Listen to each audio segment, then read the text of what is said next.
What is what is up? What is poppin'? What is fresh? Hello and welcome to another edition of Wrestling Therapy. I, of course, am your host, Suji. I am back with a returning guest, Moose. What is poppin'? Just living life. Living life, yeah, yeah. Speaking of living life, last week we had to have a moment of silence. We had some mourning. The goat, Dirty Dom, lost his Intercontinental Championship unjustly, but silver lining, we'll get it back. It's Survivor Series.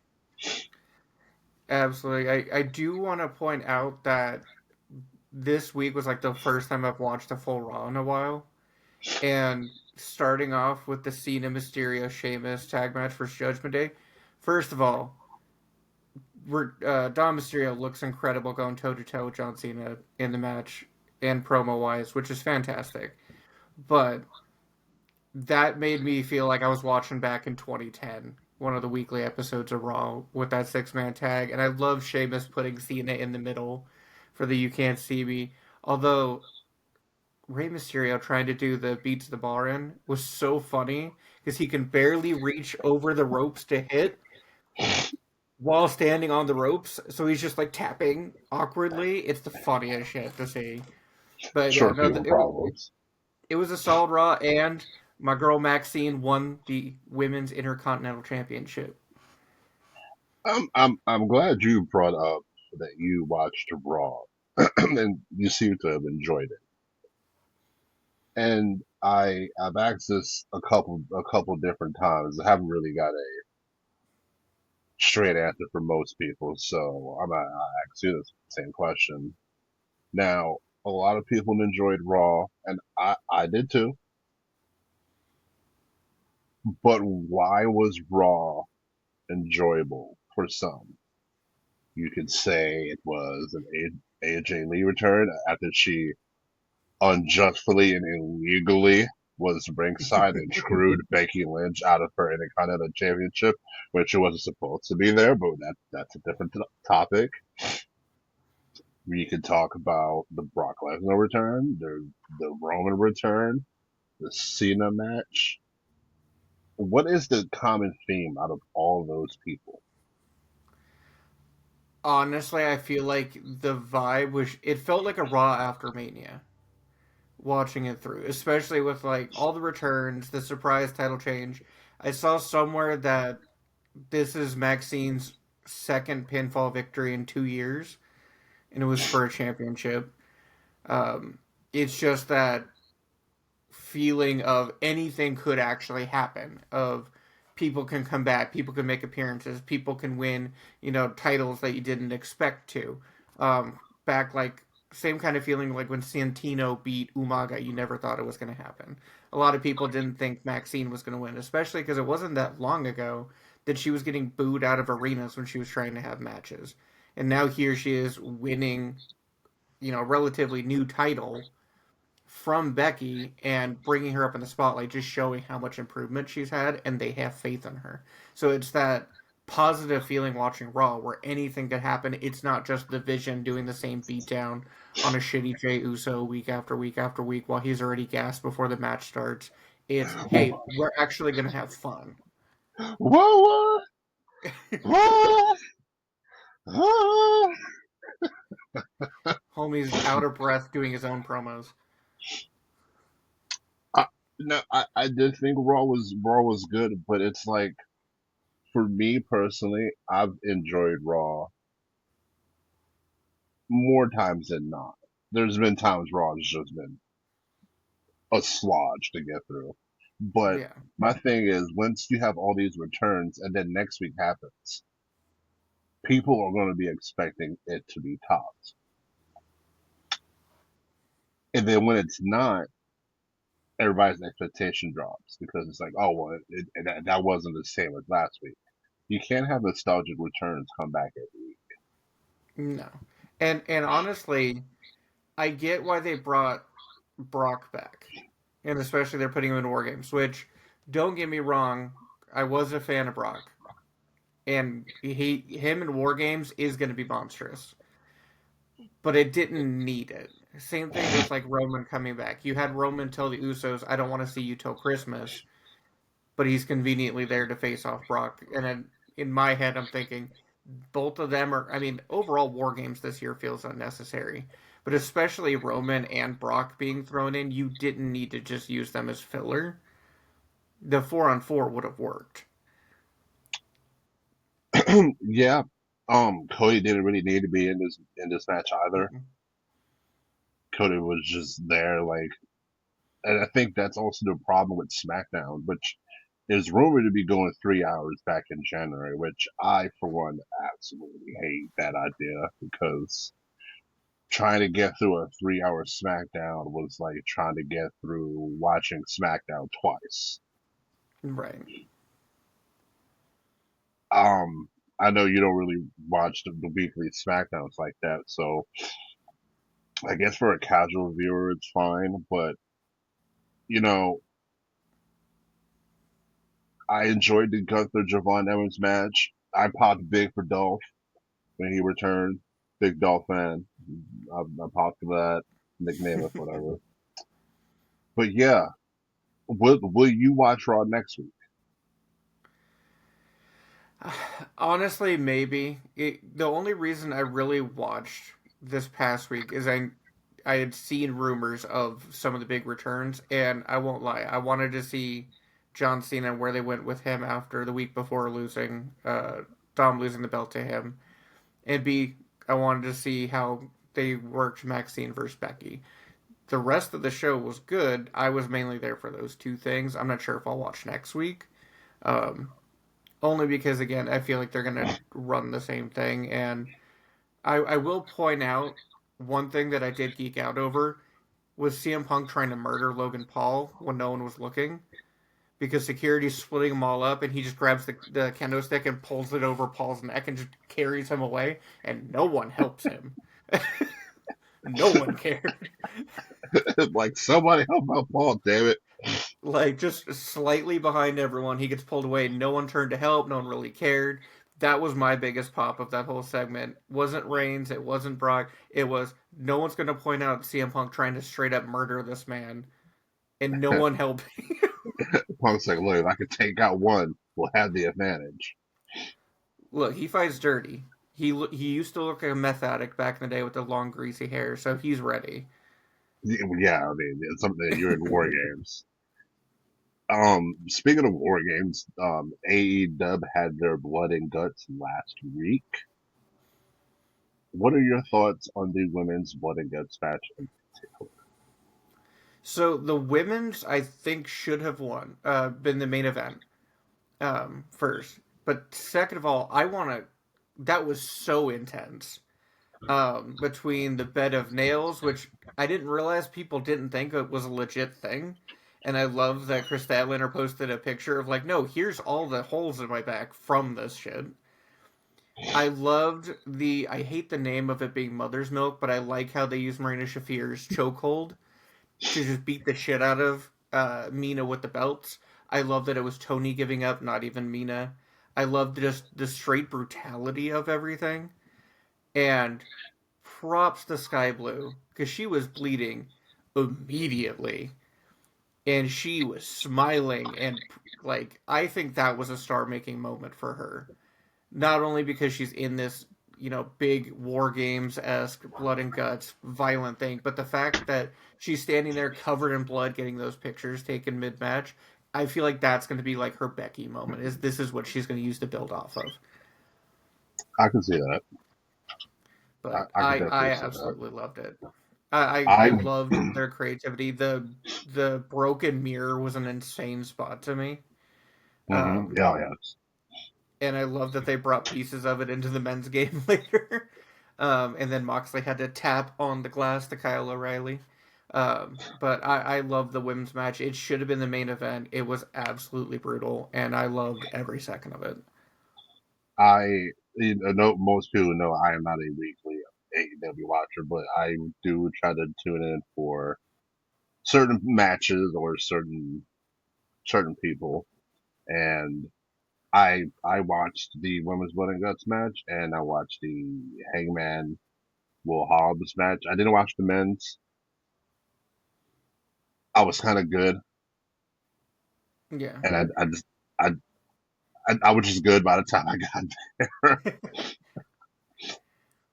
Yeah, I agree. The women should have made event. It was the best match of the two that I saw. But hell, I enjoyed Hangman and Hobbs. Yeah, I mean, again, it's one of those. I'm a big Hobbs fan. I thought it was a great match. I wish more people checked on him after he dropped off that fucking Like he's rampage. dead, He he's dead. dropped on, like, yeah, he folded up real nice, and no one checked on him after, and that's real shitty. But like, again, you didn't expect him to win against Hangman, but what a hell of a match. Yeah, And it was a good match. yeah, and that's one thing that, although I don't think this is the greatest title run for Hangman currently, um, it's again showing, hey, he's the face of the company. He's going to put on banger matches with just about anyone. Same thing with Shibata after on this past week. It's one of those, he's putting it on the back while they're building their younger talent. And I will give props to Darby, even though I'm not a fan of his. He took that fucking giant bump through a flaming table and was legitimately on fire for a second rolling around. And you're insane, dude. Props.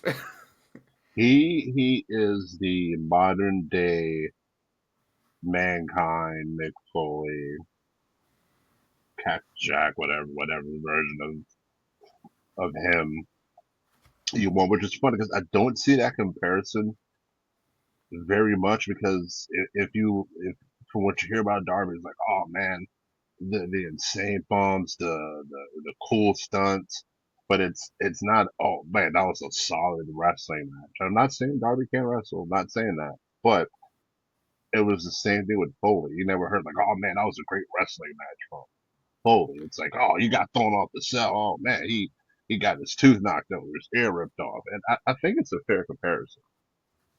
Oh, absolutely. And that's one of the things that I appreciated after the fact is they did a promo with Pac where he basically said, "Look, strip everything away, the fire, the tables, the cattle prods, the tasers, all these tools. No one believes you can beat me in a fight. Fight me in full gear, no weapons, no, any cliches, just mano a mano, and I'm going to beat your ass." And I honestly think they're going to use it to highlight Pac more, but I don't think this feud between Darby and the Death Riders is done anytime soon, and I wouldn't be surprised if it went into spring of next year with him trying to go one on one with each of them. It looks like Moxley has a weakness when it comes to being put in ankle locks and glass on his chest seems to be his kryptonite. Which I mean, any normal human being, that's a lot of people's kryptonite. But when it comes to Moxley, you look at this strong, unbeatable guy, and then you see him get put in ankle lock, and he just like taps out like instantly. It's kind of interesting. Yeah, honestly, the story they're building of him constantly tapping out now ever since he said I quit to Darby, I hope builds to almost like a mutiny or a reflection of what they did to Brian Danielson when he took over the BCC from Brian. But I want Claudio to take over because Claudio is being built up as an absolute monster, and he's honestly one of the better workers in the whole company. Maybe not, speaking wise, he's solid speaking, but he's not like their star. But I would love to see him take over from Moxley and make it even more vicious somehow. Yeah, I could see that. As you mentioned, Full Gear is coming up, and I know some of the matches, but I'd love to get your predictions on who you think will win and why. Yeah, so I got a match card up, so we can go through all of them. All right, Um, let's do it. Honestly, I'll skip the 0 hour. I have not really watched any of the 0 hours, but the one match on there I think is interesting is they have the CMLL Trios title match. To finish their pre-show, they have Okada, Takeshita, and Hechicero. versus the trios champions, which is Mystico, Mascara Dorada, and Neon. The fact Okada's on the pre-show blows my mind, but I think they're gonna definitely use this to help build more of that Takeshita Okada wedge. And I need the one-on-one. I need the Alpha versus the Rainmaker one-on-one, banger for banger. Who do you think wins that match?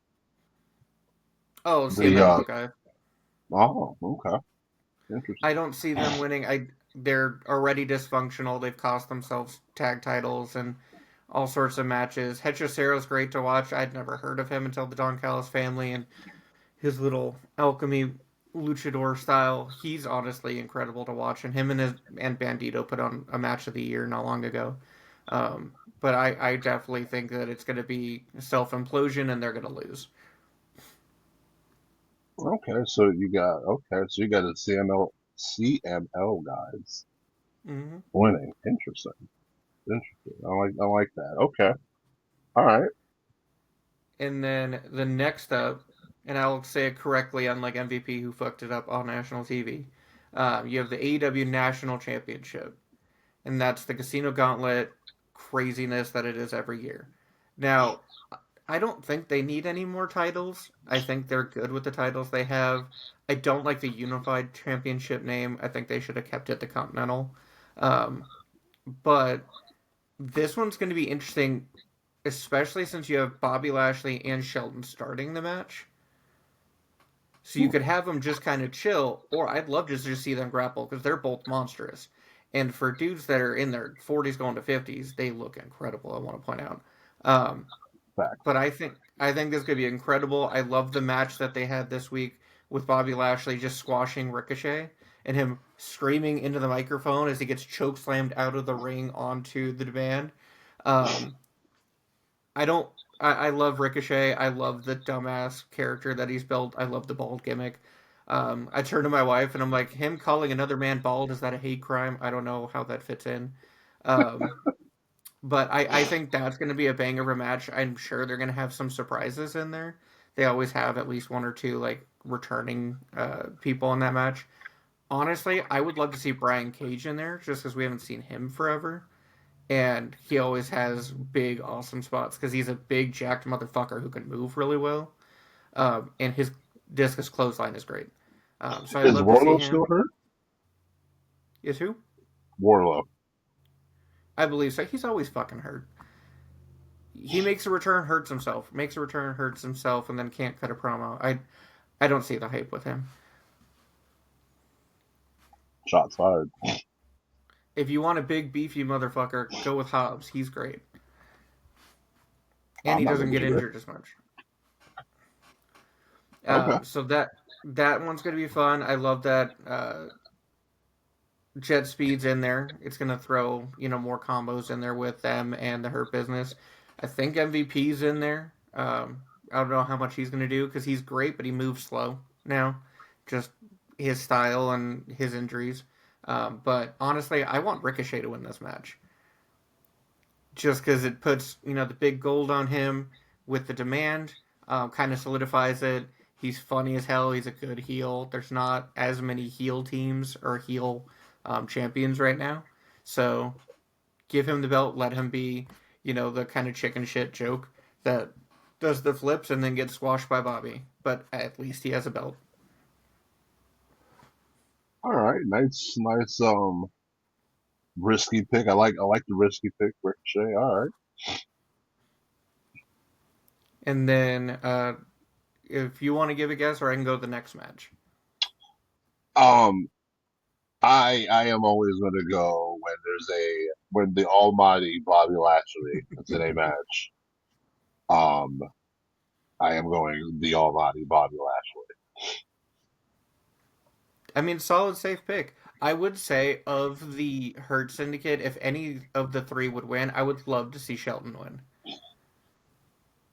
Although he Yeah. did kill Speedball. I mean, sometimes sacrifices have to be made. That ref should have counted the three because he got back up and got executed all over again. More. So there's more referees screwing people over going around, huh? That seems to be a Mm. common thing going on. Interesting. They Interesting. want the spotlight. Huh. Huh. Yeah. Next, we have the four-way women's tag match. So you have the Sisters of Sin, Megan Bane and Marina Shafir, the Babes of Wrath, which I love that name. That's Willow and Harley, and then Tony and Mina. And they'll win. Whoever wins the four-way picks the stipulation for the next round. And Oh, I'm only excited for this because of the four-way tornado setup that they have, because it's going to allow Marina and Megan, who aren't as good in the ring, to have a lot of moments to shine and give a lot of like rest spots for them to come in and do their big moments. But honestly, I don't see Tony and Mino losing this. I think they're on the warpath after Blood and Guts. I've said since the beginning, I think they're going to be the ones that win this whole thing to give it that initial prestige for the titles and then pass it off to the other tag teams. RIP KJ, who did well but got killed by Marina and Megan. Um, so yeah, I'm going Tony Mina. yeah. From like I said, I'm I'm not a weekly watcher, but just kind of piecing together what I've heard from you or John, another guest, or just seeing.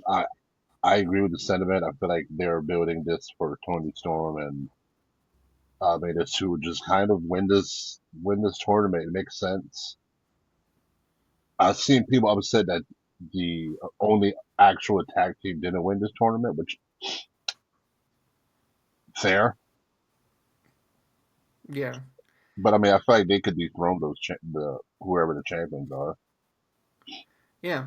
Honestly, I get why people are mad TJ didn't win, but at the same time, they don't have a storyline set up to do it. It's just they're getting shine to show that they're a tag team. When you have four other teams that are in major storylines and first ever blood and guts matches, they're gonna have the precedent regardless. Fair. Next, we have Darby and Pac. So that one, I just want to see Pac kill him. He's gonna twist him up and spit him out. You think Pac picks up the win?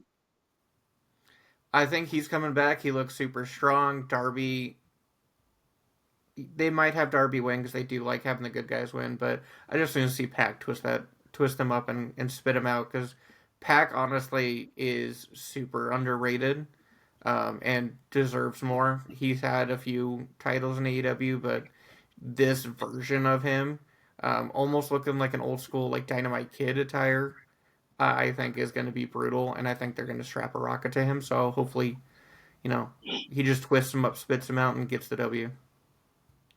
So are you picking Darby or are you picking Pac? Because it seems like you're on the fence there.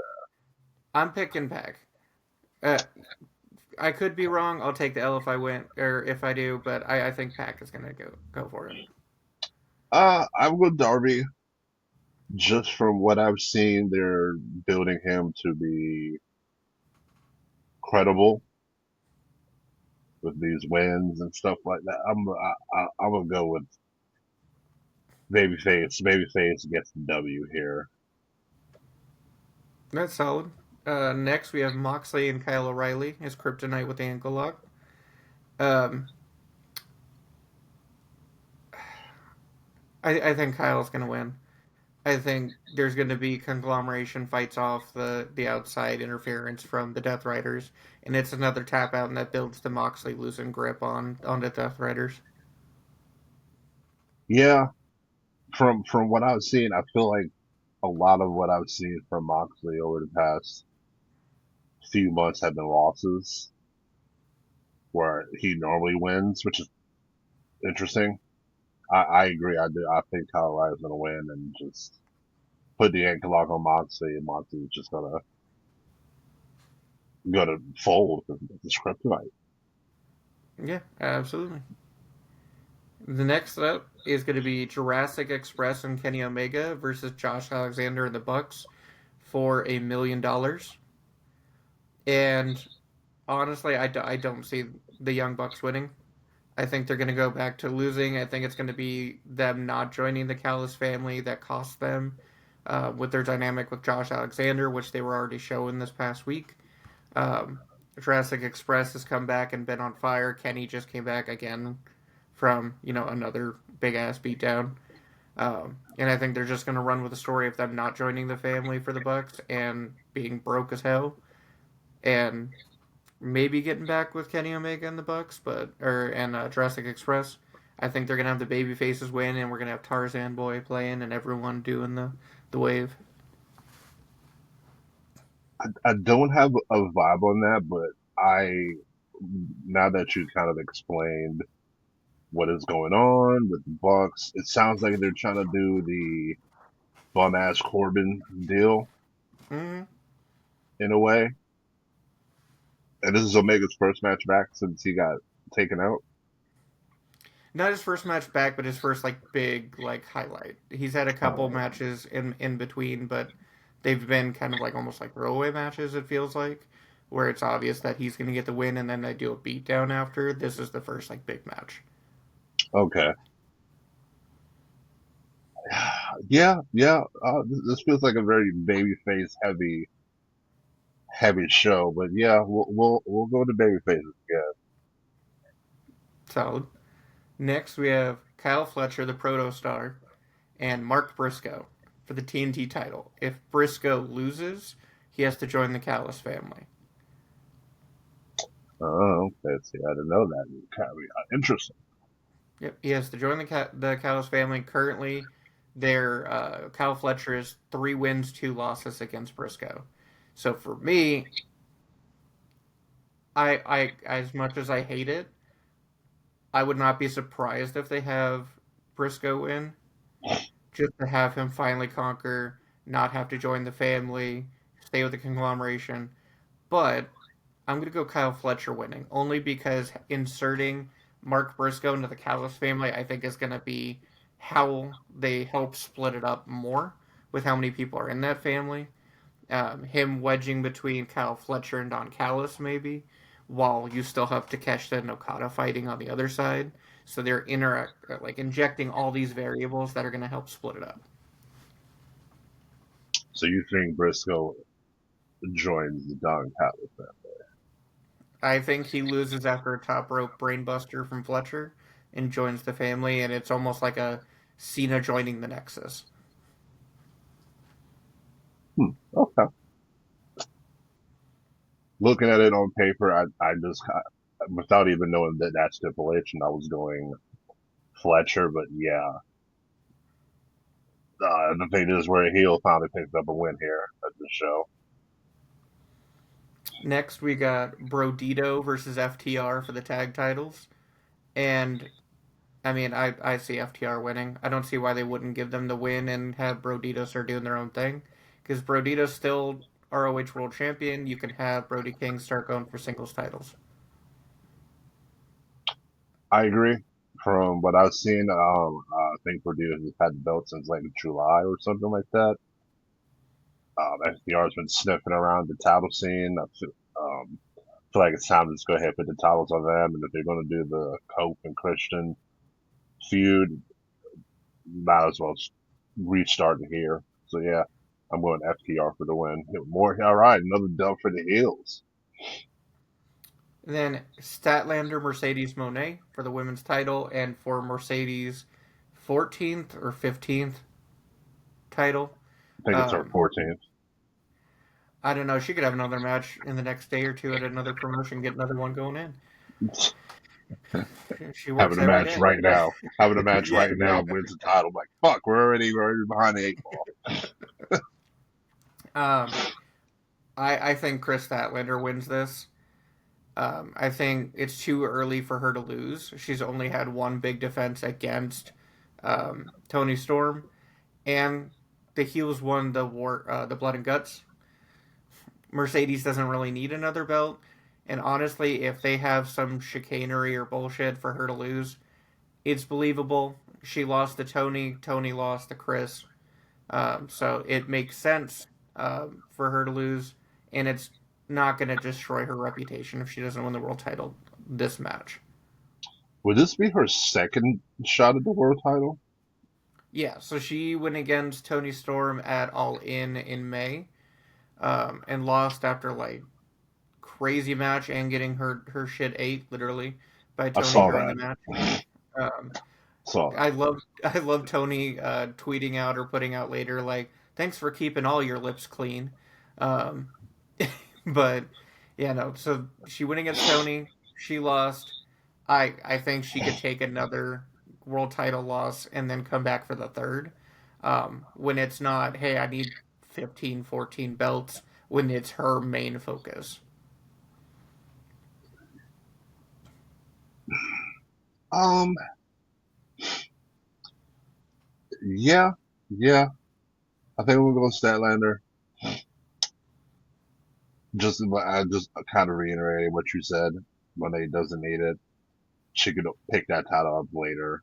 Maybe after she starts dropping belts, she might have like a confidence issue, and then she picks up the world title later down the road. Yeah, I agree. And then the last match is Hangman Adam Page, aka Cowboy Shit, and Samoa Joe in a steel cage for the world title. I mean, obvious pick. Adam Page don't win. Yep. Another babyface. More babyfaces go over. Hangman I'm just wins. I'm just hoping no syringes. It's Hangman, so it's a 60-40 chance. Yeah, I mean the last time he was in the cage, unless I'm missing something, he is when it was him and Swerve, and he brought out the cinder block, this syringe, and that absolutely fucking brutal chair shot that looked like an execution. So, I mean, Yeah, hopefully he doesn't execute Joe, who's getting ready to retire here in the near future, but who knows? yeah. Let's not kill each other. But yeah, I agree. Um, Samoa will not win this match. This would be a babyface heavy dominated show, which I kind of believe if that's the case, World's End is probably going to be dominated by the heels. Absolutely. Okay, and that is Full Gear predictions. You had mentioned there was a couple things that you were wanting to discuss. Yeah, so the first one I want to talk about is the Meltzer 5 star and overall like the wrestling community's match ratings because I think all of it's horseshit as far as the ratings. And I could point to three examples of that. Kurt Angle does not have like any 5 star matches. That okay? Absolute bullshit. The only like big WWE WrestleMania matches that have 5 stars are like Michael's Undertaker. There's been plenty of matches that would be 5 star worthy outside of those. I mean, there's Michaels Benoit Triple H at WrestleMania 20 for the world title. I mean, Even if you go back and look at John Cena, Shawn Michaels, Kurt Angle, Shawn Michaels at Mania, Kurt Angle versus Brock in the Iron Man match on SmackDown. Hell, fucking Edge Mick Foley, even though it was a car crash, that should have been 5 stars between the storytelling, the bumps, and it was a solid match even without the weapons. that seems a bit incorrect by Mr. Meltzer there. And the fact that you have Will Ospreay, who don't get me wrong is absolutely great. Will Ospreay, Kenny Omega, and Okada have six and a quarter. I think they have 7 star matches, which breaks the scaling on its own. But you have Kurt Angle, who has no 5 star matches. Last time I checked, and I think Ospreay had like 35 star matches or better. If you got a favorite, it's okay just to say you have a favorite. It's okay. Look, Everybody he has a eats favorite. corn the long way for Ospreay. Clearly, So between all of those, and then the most recent 5 star matches that Meltzer's given out were, I believe, NXT Johnny Gargano era. So it's incredibly fucking biased, and it's one dude giving his opinion, and people take it as like a word of law. If I can look and say Shawn Michaels, Kurt Angle, Bret Hart, like these guys don't have but like a handful between all of these greatest of all time. There's not much credibility there. Yeah, if you're going to tell me Kurt Angle doesn't have a 5-star match, I think the conversation is already over. And Like, hot take, I would say Kurt Angle is a better technical wrestler than Bret Hart. I won't fight you on that. That I've is always like thought Owen was better than Bret Hart anyway, so I won't fight you on that. Owen was better on the mic than Bret too. Yeah, see, facts. Although Owen in the Nation of Domination was always weird to me. Yeah, my only thing I didn't like about Owen was when he broke Austin's neck. Didn't like that. Yeah, Wasn't a fan of it that. didn't need the sit out tombstone. Although I did see comparisons between Owen in the Nation to Sami Zayn in the Bloodline, and I can't unsee that now. It's accurate. It's 100% accurate. I just It's feel like 100%. Sami was funnier in the faction. Sammy was funny because it felt like it was genuine moments where he was having them break and just laugh, like where he dropped the Uzi thing. Like Jay's just like, try to be serious, try to be Oh serious, but it no, was funny. it was so funny. He would get everyone to break constantly. Like he'd get Jimmy and Jay to break every week. He started getting Roman to break. Paul was dying in the corner usually, and it's just like what he's just saying normal shit for him, but because they're trying to be so serious and badass, and they have this fucking clown with them who's dancing and saying "Usi," it's fucking great. Yeah. Hot take. I really feel like Sammy and Bloodline. That was probably some of the best storytelling they WWE has told in a while. In a while, it was entertaining. They all had titles. It was a really great story. Yeah, I think they lean so heavily on it, even with some of the storylines in between not being great, like Roman's championship matches personally. Overall, because it was so hot, I think that's why we're getting this oversaturation of WWE factions, where everyone's jumping into factions. It seems like outside of like LA Knight or Punk, because you have the Judgment Day, you have the LWO still hiding somewhere, you have El Grande Americano and Red and Blue. I don't remember. Was it the I think Americanos? it's Bravo, and Riho. Allegedly, Pete Dunne and Tyler Bate. Yes, thank you for saying allegedly. Appreciate that. I think because they were so good as a faction, they're going to keep trying to run with it. And you only really need one or two big factions. Like, I feel like Judgment Day could go away.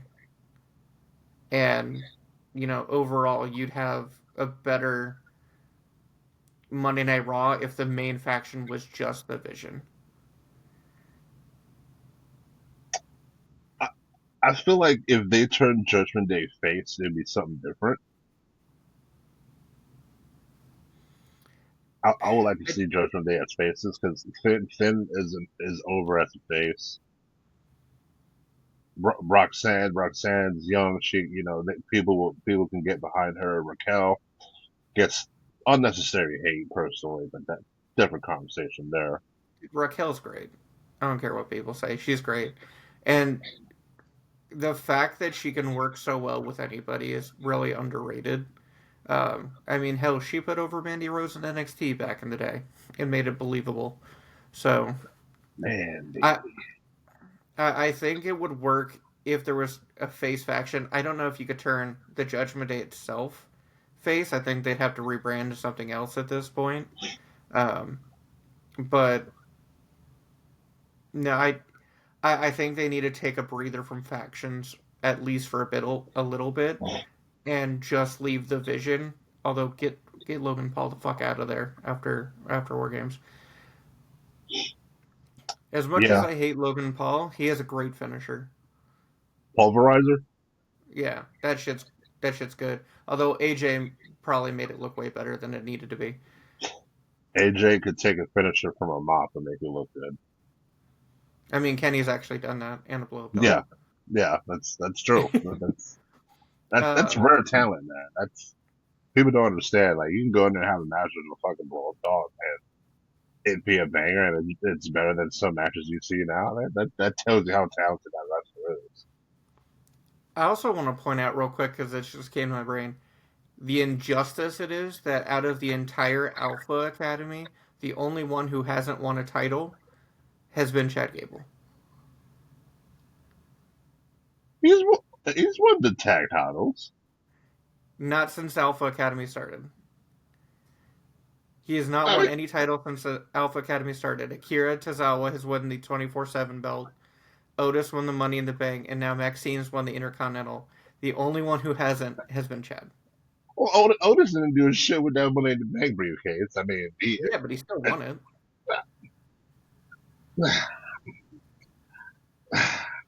Okay, I can't. I don't like arguing facts.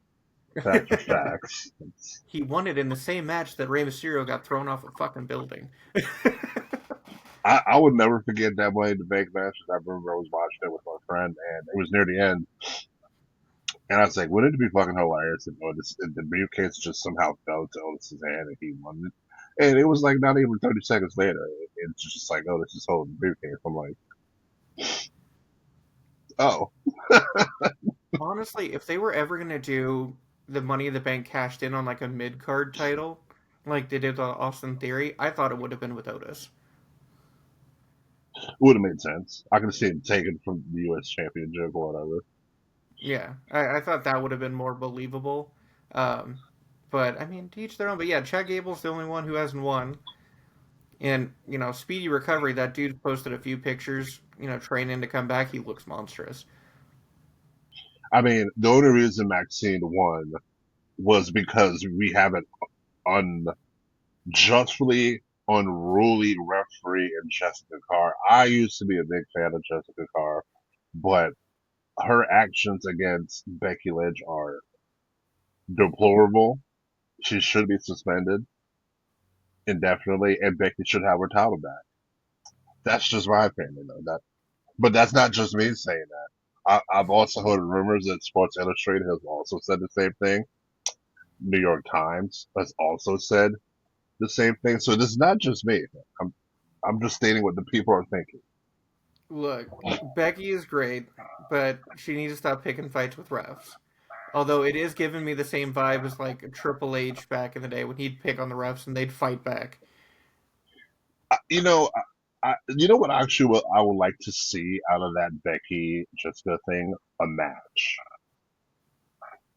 I know Jessica's had some matches in Evolve, and I think that this if this is it seems like they're doing this on purpose with Becky and Jessica. It's not just a 1 week thing. This has been for a few months now, and even if Jessica loses this match, if that does happen, I think it would be entertaining to see what Jessica and Becky could build off of this. Yeah, I could totally see that. I just want her to come out in the ref gear still since she's wrestling under a mask for Evolve. So I'd Hmm. love her to come out like OG, like Earl Hebner versus was it Nick? Not Nick Wayne. Nick, uh, Nick Patrick. Nick Patrick, yeah. Like that kind of like referee bullshit match against Becky, I think would be hilarious. Especially if you have Maxine or AJ taunting her the whole time. Ooh, have one of them be special guest referee even. That would be such a fun, dumb match. That I mean, we'll probably won't get, but that would be incredible to watch. You never know, man. I think they're trying to build to something with that because it just seems a little too. It's one thing like okay, like if you go prime example, the Drew and I think it's Dan Angler where Drew Claymored him last week or week before on SmackDown, whatever. Like that doesn't feel like it's going to lead to much of anything. But this feels like this could actually be something interesting on the side because I mean she screwed Becky. in the count out match where she was blatantly counting Oh yeah. super fast, which I mean, how you go from 6, 7, 8, 9, 10, like I mean, hey, the disqualification, okay, I mean, sure, she used the title, but this one here, I don't even think Becky's shoulders were down all the way. I didn't even see her check the shoulders, and honestly, it looked like it was some fast count too. It did look like a fast count, but I would say the most likely thing I think we'll get out of this would be if Jessica Carr joins the women's Royal Rumble and throws Becky over the top, That and then they have would a match be after. hilarious. That would be Dream booking, pen in hand, have her come out in the mask and eliminate Becky, and then gaslight her that she didn't do it. that'd be oh my god, that'd be great. I'm down for that. That's the best thing I would think out of that, which is have her be gaslit the whole time. I think it'd be funny if she actually eliminates her under the mask, and Becky's just doesn't know who eliminated her, and she's trying to like they do for like weeks, like who was that person under the mask? Because not a lot of people know Jessica Ruff's under the involved, so you could throw her under the mask and make it believable nobody know who she is. Right. You also mentioned you wanted to speak about the Hall of Fame. Yeah, so the WWE Hall of Fame specifically, I have two major issues with it. Okay. You have a lot of people who never even wrestled for WWE that are in there. While I get giving them their respect, I feel like if your company is having a Hall of Fame, like the TNA Hall of Fame is just people who've been in TNA. The WWE Hall of Fame shouldn't be, hey, this guy in the 30s was a big deal, and now we're celebrating that. Like, no, have it be your company Hall of Fame. That's including Vince Senior, a nepo pick. You have like Vern Gagne and Luthez and like big iconic names in there that while they should be in like the Wrestling Hall of Fame, don't make sense to me for WWE Hall of Fame. But my other caveat is there are wrestlers in there who I do not understand why they're in there. And the one that's trending right now is Michelle McCool. Was she good? Was she great at the time? Yeah, but overall it was a flash in the pan. She wasn't around super long, and I don't think she made that big of an impact. And now they forced her in there, forced her into the Undertaker podcast, and forced her as a coach on LFG, all at the same time. I don't disagree. I personally used to like Michelle McCool back in the day. I've kind of grown fatigued of her, basically all the same reasons that you said. She didn't need to be on the Undertaker podcast. It like your presence was not needed. As you mentioned, LFG, like it's like they're like, hey, we want to do this thing with Undertaker, and they're like, oh, we gotta have the show too. It's like Right. And I'm like, you have her in there. You have the Bella twins as a whole, which means Brie got in there. And no disrespect to Brie, Brie was not good in the ring. Neither her or Nikki are particularly good on the mic, although you could argue that Nikki had a bigger impact for the Divas era and could use that as an argument for her to be in there. Although I think if you're in the Hall of Fame, you shouldn't be wrestling. Period. Like that's your bow out. So I don't agree with the Bella Twins in there, or like you have the Bushwhackers in there, which give them their due. They were crazy, but in WWE they were a comedy.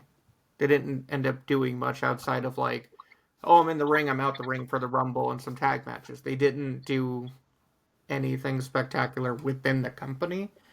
Same thing with like you have Barry Windham. He was great in WCW, and they put him in for that, but it gets real wishy washy when you have someone like that in there, or the Bellas or whoever, but you don't have China on her own. It took how long to get Brett or Razor? They're never going to get Owen in the Hall of Fame.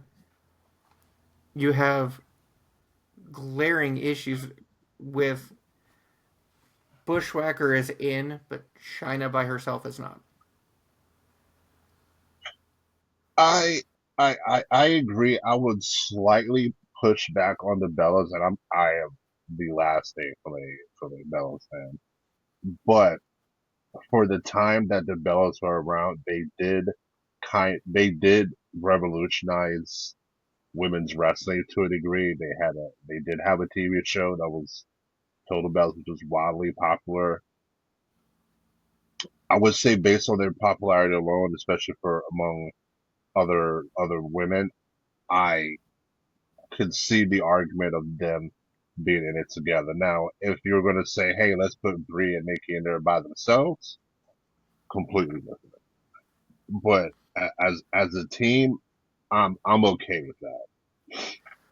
My my argument against that, because I do think Nikki on her own would be in there, and I agree with the total divas, total bellas helping push that in there.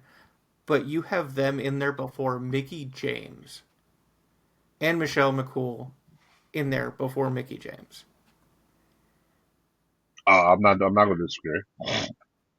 That's insane to me. I And feel I hate the celebrity wing too in general. I honestly I feel like they need to add. They should put referees and announcers in instead of celebrities. I feel like people like Mike Chioda should be in the Hall of Fame. Little Nate should be in the Hall of Fame. Earl Tim White. Hebner, yeah, should be in the Like, Hall of Fame. I think you could have celebrities in there. They don't need their own wing, and you don't need one every year because there are Agreed. legitimate celebrities who have earned their way in there. Not like fucking what's his name, Drew something, Drew Carey. Drew Carey. Although like he was great in the '01 Rumble when fucking Kane chased his ass out of there, but he was there for a blip and they put him in. If you're gonna have a celebrity Hall of Fame section, there's only a few. If you go back and look, that would deserve to be in there, and you could put like Andy Kaufman on there. I would put Snoop Dogg on there because he's been around forever and he's always been supportive and jumping in and doing shit. Um, I don't think I think it brings the credibility down with some of the people they have in there, especially when you have big names like Mickey who are still not there. Chris You have, Benoit. I mean, they could prove me wrong. They could put Mickey in there. Um, the rumors are that Jericho's coming back so he can go into the Hall of Fame. To each their own. I'm a Jerichoholic, so I would like him getting more kudos. Yeah, Jericho should definitely be in the Hall of Fame. Bray Wyatt, I believe, should be in the Hall of Fame. Obviously, yeah. There's a lot of omissions from the Hall of Fame. What do you think about them adding the matches? I think it's dumb. I think they're just it's one of these for themselves at this point because they're just trying to fill numbers and get more presentation um, to it because you don't really need matches in a Hall of Fame, especially when you have shit like the no DQ match has 18 different names. No holds barred. Falls count anyway. The no disqualification match. Name the Street city fight. street fight. Yeah, yeah. Insert city street fight. Yeah. Like Bloodline the rules. the matches are there to tell the story. The Hall of Fame should be for the people that are the ones actually doing the story. That's fair. That's that's fair. I can't disagree with that. Yeah, okay. Interesting. Is there anything else that you wanted to mention or say before we go? You want to do another one of those five? Keep three, fire two. Hell yeah, let's go. All right, we're gonna go. We're gonna go factions because this has been a faction heavy one today. Okay. We're gonna start with the New Day. Keep. Wait, hold on. which version of the New Day? Are we talking current New Day? Peak New Day. Peak version of every staple, I'm going to say. Okay, then keep 100% keep. The Four Horsemen.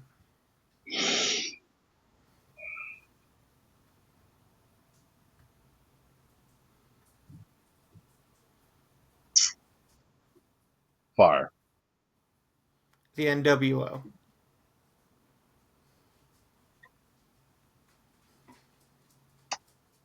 Keep. The Shield. Fire. Evolution. Keep. There you go. Okay. I got one for you. This would be tag teams.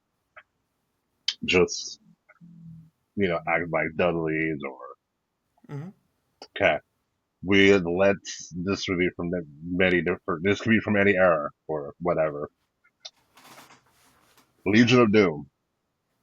Fire. Interesting. Interesting. That was a quick response. I mean, they're great, but compared to what and there's such a long list of other teams I'd put above them. Fire.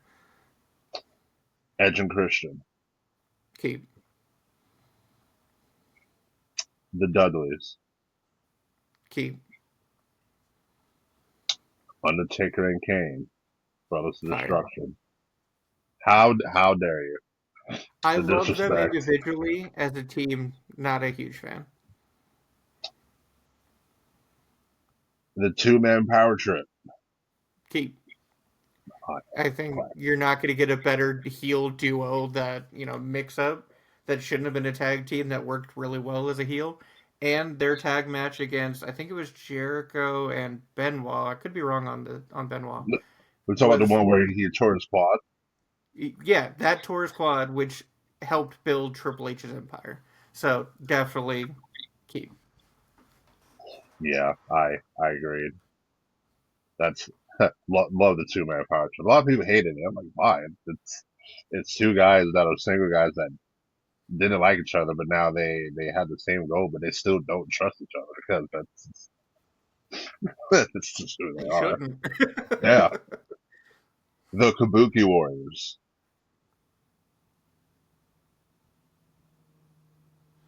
Fire. Oh, I love them, but I think they work better individually.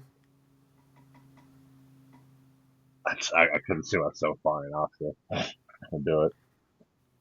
See, And like, what? Hmm. as I say, even if you're going with, like, you brought up Brothers of Destruction, that's not even, like, the best tag team of Kane's. You like him and X Pac? I liked him in RVD. I liked him and Daniel Bryan. I even liked him in Big Show in 2005. I preferred him and Undertaker just because it made sense story wise. I'm like, okay, well these two brothers are who used to be the hell of each other now forming an alliance, so to speak. I enjoyed that aspect of it. I like makeshift tag teams. I like Jericho. Jericho was pretty cool. Oh, that bump Jericho took against DX, going out the ring, chin first on the table, nasty. Yeah. Mm-mm. Maybe next time we could do rivalries. We do rivalries, and we could go over title belts. Okay. I like it. I like it. Do I have anything else for you? Yeah.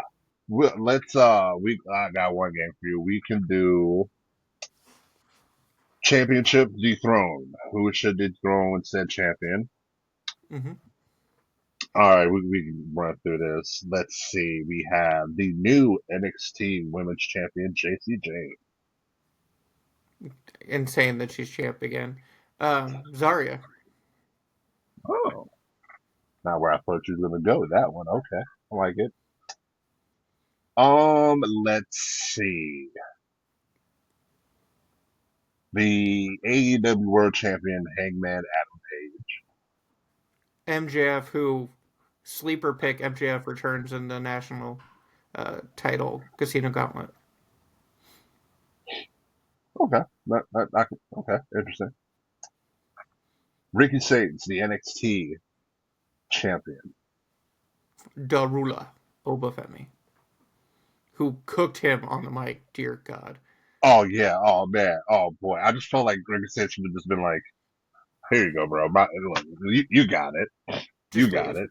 Yeah, my bad. I didn't mean to upset you." All right, let's see. The new women's North American champion, the glamour one whose theme song is a banger, Blake Monroe. I mean, I could say no one, but that feels like cheating. Um, Jordan Grace.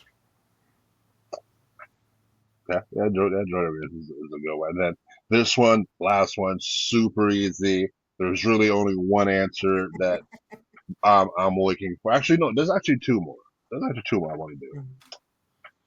First one, we'll do the alleged women's intercontinental champion, who shouldn't be intercontinental champion because of reasons we mentioned earlier, Maxine. Roxanne Perez. You know who I would like to see take it? Ivy now. That's a solid pick. She doesn't get enough screen time. Yeah, give me Ivy now. Oh hell, Raquel. Dude, bring the Creed brothers back. I don't know where they went, but bring them back too. I I heard a rumor that apparently they had a match with Priest and Brutus like landed on Priest wrong or something like that, and Priest complained and they've been pretty much buried ever since. Don't directly quote me on that, but I have heard that a few different times. If that's true, bisexual Undertaker should be ashamed. Yeah, because I mean, you're not Randy Orton. And shit happens. Yeah, it's wrestling. Shit happens. Like, Yeah, you're gonna get hurt. yeah, It's not always gonna be perfect. yeah, it's okay. And then the last one, super easy. Like I said, only one logical option here, but the current men's intercontinental champion, John Cena. So I'm gonna give a caveat on this one that you might actually enjoy. All right, I'm listening. So I would say obviously Dominic Mysterio should take it off him at Survivor Series. My only caveat would be Ray gets involved, costs him, and they use it to start pushing Dom toward the world title picture. That's my only caveat. If you use it to push him and Ray going into next year, do a retirement match and push Dom toward the world title, I'd be okay. Otherwise, give him the IC title belt. That's yeah, okay. That's fair. And I think I was talking to somebody about this. Like, the John Cena thing. It's like him holding the title till the end didn't make sense. I mean, he still can, but if Gunther's gonna win it, I mean, if Gunther's gonna win the IC title, which he doesn't need. I think he's past that. I think he should be going against Cody personally. But at least if not if, when the greatest Mysterio ever, Dirty Dom, takes the title back from John Cena, then that frees up whoever wins to just beat Cena and not have to worry about the IC title. Right. I think I don't know about you. I'm mostly underwhelmed with the matches Cena's had on this tour. I feel like they could have done a lot more than they could, and I know they wanted to give him that heel run and the record breaking, not record breaking title run. Because technically, I think Ric Flair has like 21 or 23 world titles. That if you count all of them, he has more. But I don't think he needed it to be in the GOAT category. I'm glad they gave it to him. But if they had given it to him as a baby face and had him go against Gunther earlier and bring up more heels, I think it would have been better. Um, but it is what it is, and I just hope that he actually takes the L on the way out. Yeah, I don't see Cena winning any more matches this year. I know he's supposed to. I'm not sure if he's appearing via satellite on NXT or if he's like actually going to physically show up. But I know he's supposed to announce the men's and women's deadline matches, not deadline, Iron Survivor Yeah. um, participants. So I think that's kind of cool. He's doing that. Honestly, I think they should have Oba be the final mystery person in the tournament and give us Oba Cena on the way out. Give us double title Oba. Have him have the IC belt if he beats Dominic for it. If John Cena beats Dominic, or have him, just fucking come up after losing to Ricky Saints, and that's his call up to the main roster, is dethroning and beating the hell out of John Cena on his final match. Yeah. Speaking of that, you reminded me. I know Cena mentioned something about for that show in particular is going to be some showcase matches on that card. I'm assuming it's going to be NXT versus say WWE. If you had the pen and you could book four matches, not including Cena's retirement match, which four matches would you book for that event?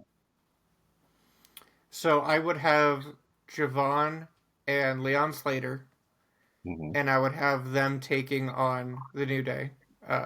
If New Day, because I think Xavier's still having some issues. Otherwise, have him go against Judgment Day, Okay. because you can have Finn and JD work anyone, and having them go against Leon and Javon would be an incredible match and lots of flips and bullshit. No one's too big to make it unrealistic, and honestly, I just want JD to have more spotlight.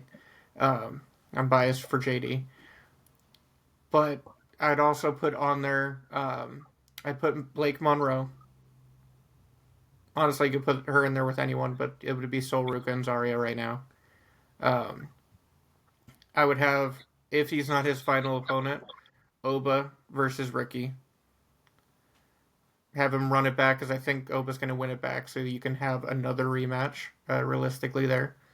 Um, and I would have Braun Breaker basically come out and say, "Hey, whoever thinks they're good enough from NXT to take me on, come up, shoot your shot, and I'm gonna put you down."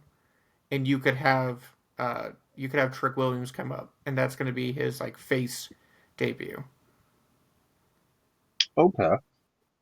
I, I I'd still rather him be in the Vision, but okay. I think if I had the choice, I would have Blake Monroe versus Rhea or Charlotte. I would do Ethan versus Cody or CM Punk, whichever. Let's see if I could do a tag match. Maybe Dark State versus the Wyatts. If not Dark State versus the Wyatts, I wouldn't mind seeing let's even Javon versus oh god, I had the guy's name in my head. Javon versus a Montez Ford would be really interesting. ooh. Two very talented high flyers. I kind of want to see who can jump the highest through a frog splash. And if I could throw one more in there, give me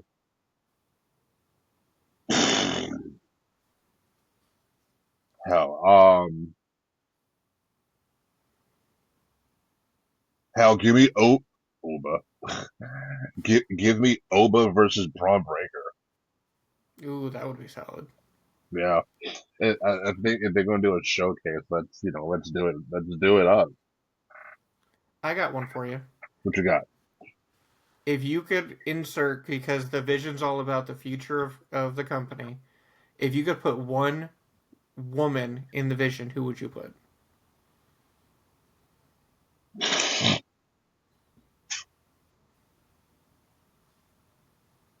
Hmm. Blake would feel kind of out there.